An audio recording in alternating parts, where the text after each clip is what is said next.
In 1945, the Soviet Red Army sent troops to Heilongjiang province to help expel the Japanese occupiers. 413 of the soldiers never returned. For 70 years, the final resting place of the soldiers has been a mystery. There's a high possibility that bodies could be found near the battlefields and the burial sites, which we've already identified. Our job is to narrow the search areas and to differentiate the remains. Blue flag for the Japanese and red flag for the Soviets. Laden with spades and drills, the team had to watch out for undetonated bombs while they dug.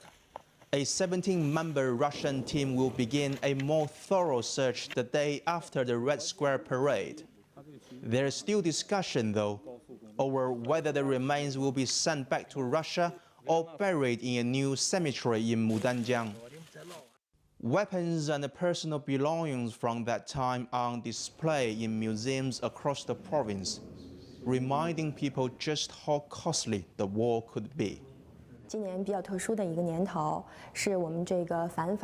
This year, we're seeing a rapidly growing number of visitors. As time goes on, there will be fewer and fewer veterans who can tell their stories about the war. So the museum has become a place to remind people of the darkest moment in history.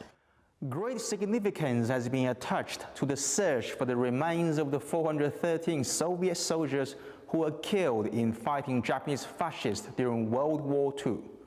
On the 70th anniversary of the victory against fascism, there is a hope here that the story of the soldiers will inspire generations to remember the cost of peace and not to plant hatred among people against their past enemies. The work is also aimed at reminding the whole world against any forces daring to derail the hard-won peace. GUAN YANG, CCTV, Heilongjiang Province.